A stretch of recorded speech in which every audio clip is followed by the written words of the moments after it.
دکان پر گاہکوں کا سیلاب آئے گا اس وظیفے کی برکت سے۔ نبی پاک صلی اللہ علیہ وسلم کا بتایا ہوا صحابہ کرام کا مجرب وظیفہ۔ بسم اللہ الرحمن الرحیم۔ معزز سامعین و ناظرین، ایک مرتبہ پھر ایک نئے وظیفے کے ساتھ حاضر خدمت ہوئے ہیں۔ آج ہم بہت ہی پیارا اور بڑا ہی آسان نبوی صلی اللہ علیہ وسلم وظیفہ آپ کے پاس لے کے آئے ہیں۔ اس وظیفے کو کرنے والا اپنے رزق میں کشادگی، برکت اور کثرت پاتا ہے، اور یہ ایسا وظیفہ ہے جو نبی پاک صلی اللہ علیہ وسلم نے بتایا اور صحابہ کرام علیہ رضوان نے اس پر عمل کیا، اور یہ صحابہ کرام علیہ رضوان کا آزمودہ یعنی کہ تھیوری یہ عمل ہے، اور یہ ہمارے لیے پریکٹیکل ہے، بہترین نمونہ بھی ہے۔ جب بھی کبھی ہمیں اپنے کاروبار میں مشکلات کا شکار ہوں، یا ہم مالی طور پہ پریشان ہوں، یا ہم کسی اور وجہ سے جس کی ریزن ذریعہ معاش ہے اس وجہ سے پریشان ہے، تو ہمیں اس وظیفے کو کرنا چاہیے۔ یہ وظیفہ اتنا لاجواب، باکمال اور نبی پاک صلی اللہ علیہ وسلم کا بتایا ہوا ہے۔ آج کی طرح کسی بابوں کا یہ بتایا ہوا نہیں ہے، بلکہ اس امام الانبیاء صلی اللہ علیہ وسلم نے بتایا ہے جس کے پیچھے تمام نبیوں نے نماز پڑھی ہے، اور اللہ کے حبیب صلی اللہ علیہ وسلم کا فرمان حق ہے، سچا ہے، اور جو حضور صلی اللہ علیہ وسلم فرمایا وہ ہو کے رہے گا۔ اور اگر ہم اپنے معاملات کو اللہ اس کے رسول صلی اللہ علیہ وسلم کی سپرد کر دیں، جس طرح ہم سے اللہ اس کے رسول صلی اللہ علیہ وسلم راضی ہونا چاہتے ہیں، ہم وہ کام کریں، اور جن سے ہمیں منع کیا گیا ہم وہ چھوڑ دیں، یقین ہماری زندگیوں میں تبدیلی آ جائے گی۔ ہم بآسانی اپنے ذریعہ معاش میں کثرت و برکت پا لیں گے۔ اگر ہم ان چکروں میں، طویل گھانٹوں کے چکروں میں پڑے رہے، اب دیکھیں نا، مختلف معاملات میں ہم تویزوں کے پیچھے بھاگتے ہیں، تویز گنڈوں میں بانگتے ہیں، بابوں کے پاس جاتے ہیں، اور جی بابا جی یہ ہو گیا، اور فلانا جی یہ ہو گیا۔ اور خدا کے بندو، ان معاملات کو اپناؤ جن کو اللہ اس کے رسول صلی اللہ علیہ وسلم نے کرنے کا کہا ہے، ان معاملات کو چھوڑ دو جن سے اللہ اس کے رسول صلی اللہ علیہ وسلم نے منع کیا ہے۔ انشاءاللہ اس کی برکت سے بآسانی ہم اپنے معاملات، ذریعے معاملات کو، معاشی معاملات کو ہم بآسانی کثرت و برکت بنا سکتے ہیں، وگرنہ دنیا میں آزمائش ہے، آخرت میں بھی آزمائش ہے۔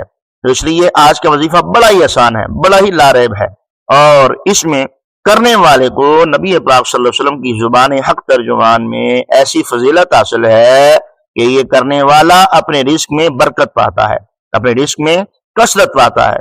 اس وظیفے کے کیا کہنے کہ اس وظیفے کو میرے آقا نے دیا ہے امت کے لیے، اور صحابہ نے کیا ہے امت کی رہنمائی کے لیے، اور جب کیا پھر مال میں کثرت آئی، برکت آئی۔ آئیے ذرا وہ واقعہ بھی سنتے ہیں۔ میرے کریم آقا صلی اللہ علیہ وسلم کی بارگاہ میں ایک صحابی آئے، عرض کیا یا رسول اللہ صلی اللہ علیہ وسلم، میں مالی طور پہ بڑا پریشان ہوں، کاروباری مشکلات کا شکار ہوں، رزق نے منہ موڑ لیا ہے، تنگ دستی نے ڈیرے ڈال لیے ہیں، میرے آقا کچھ ایسا وظیفہ ارشاد فرمائیے جن سے کرنے سے میں اپنے ذریعہ معاش کو سنبھال سکوں، اپنے معاملات کو آسان بنا سکوں۔ تو میرے کریم آقا صلی اللہ علیہ وآلہ وسلم نے ارشاد فرمایا، گھر میں داخل ہو تو السلام علیکم پکارو۔ واہ سبحان اللہ، کتنی پیاری بات سکھائی ہے۔ گھر میں داخل ہو سلام کرو، اور اس کے بعد سورہ اخلاص پڑھو، پھر اپنے نبی پر درود پاک پڑھو۔ اس نے ایسا ہی کیا، جب وہ گھر آتا سلام کرتا، سورہ اخلاص پڑھتا، اور نبی پاک صلی اللہ علیہ وسلم کی ذات پہ درود و سلام پڑھتا۔ کچھ ہی دنوں کے بعد وہ حضور پاک صلی اللہ علیہ وسلم کی بارگاہ میں حاضر ہوا۔ اس نے آپ کی بارگاہ میں کھجوروں سے بڑی ٹوکری نظر کی، اور اس نے کہا یا رسول اللہ صلی اللہ علیہ وسلم، آپ کا وظیفہ کام کر گیا، میں نے پڑھا اور اللہ نے میرے مال و جان میں اتنی برکت دی، اب الحمدللہ میں ہمسایوں میں بانٹتا ہوں، گھر والوں میں بانٹتا ہوں، میرا مال ختم نہیں ہوتا۔ تو معزز سامعین و ناظرین، یہ حضور پاک صلی اللہ علیہ وسلم کا بتایا ہوا بآسان طریقہ ہے۔ اگر ہم نماز روزے کی پابندی کر لیں، قرآن پاک کی پابندی کر لیں، صبح کے وقت میں سورہ یاسین پڑھیں، شام کے وقت میں گھر میں سورہ واقعہ پڑھیں، یقین مانے ہمارے گھر میں کبھی فاقے نہیں آئیں گے۔ میرے حضور نے فرمایا کہ جس گھر میں رات کے وقت میں سورہ واقعہ پڑھی جائے وہاں فاقے تنگ دستی نہیں آتی۔ اب میں کیسے مان لوں ان بابوں کی، میں کیسے مان لوں؟ اور یہ طویل لٹکا دو، میری سٹوری چلا دو، میرا بیان چلا دو، یہ فراں کر لو، اپنے گھر پر ٹوٹی ہوئی ہنڈیا جو مٹی کا برتن ہے وہ رکھ لو، برکت آ جائے گی۔ میں ان چیزوں کو کیسے مان لوں جبکہ میرے حضور نے فرمایا ہے کہ رات کے وقت میں سورہ واقعہ پڑھو، صبح کی ابتدا سورہ یاسین سے پڑھو۔ میرے حضور فرماتے ہیں صلی اللہ علیہ وسلم، جس نے صبح کا آغاز سورہ یاسین شریف پڑھ کے کیا، اللہ اس کے ہر کام میں مدد فرمائے گا۔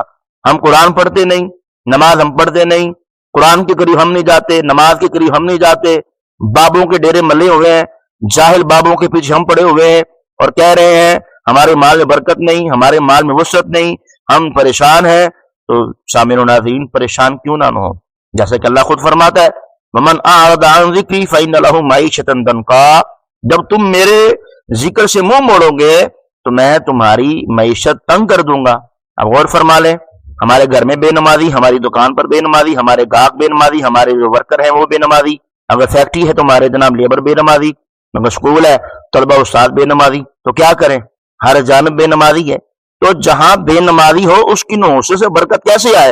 اب جس بندے نے صبح فجر کی نماز نہیں پڑھنی، میرے رسول صلی اللہ علیہ وسلم فرماتے ہیں اللہ تعالیٰ صبح فجر کے وقت میں فرشتوں کے ذریعے رزق تقسیم کرتا ہے۔ اب جب رزق تقسیم کرنے کی باری ہے، تو سویا ہوا ہے، تو جناب آرام کر رہا ہے، تجھے پتہ ہی نہیں کیا کرنا ہے کیا نہیں کرنا۔ اب اس وقت رزق تقسیم ہو رہا تھا، تو سو رہا تھا، رزق تقسیم ہو گیا، تو اٹھا، تیرے لیے کوئی بچہ ہی نہیں تھا۔ داری بات ہے، صبح صبح جو وقت ہے اس میں برکت اترتی ہے، کثرت اترتی ہے، رحمت اترتی ہے، اللہ کا فضل اترتا ہے، تو سو کے گزار دیتا ہے۔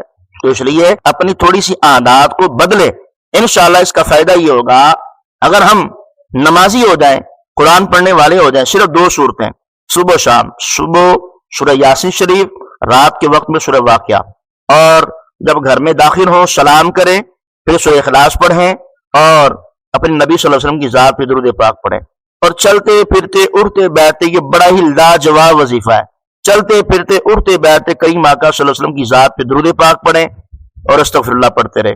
انشاءاللہ اس کا فائدہ یہ ہوگا کہ ہماری زبان پر درود و سلام کی برکت ہوگی، ہماری زبان پر درود و سلام کے نغمے آئیں گے، استغفر اللہ پڑھیں گے، اور حضور فرماتے ہیں جس نے اپنے اوپر استغفر اللہ کو لازم کر لیا، اللہ اسے وہاں سے رزق عطا فرمائے گا جہاں اس کا گمان بھی نہیں پہنچ سکے گا۔ تو اس لیے میرے معزز سامعین و ناظرین یہ وظیفہ لازمی کیجیے گا، بڑا آسان بھی ہے، نایاب بھی ہے، مجرب بھی ہے، آزمودہ بھی ہے۔ اللہ کریم آپ سب کے دکھ تکلیف دور فرمائے، بندشیں دور فرمائے، رزق کی تنگیاں دور فرمائے۔ آپ سے گزارش ہے کہ ہمارے چینل کو سبسکرائب کریں، لائک کریں، شیئر کریں، اور اپنی قیمتی آراء کا خیال کمنٹ باکس میں لازمی فرمائیں۔ جزاکم اللہ خیرا۔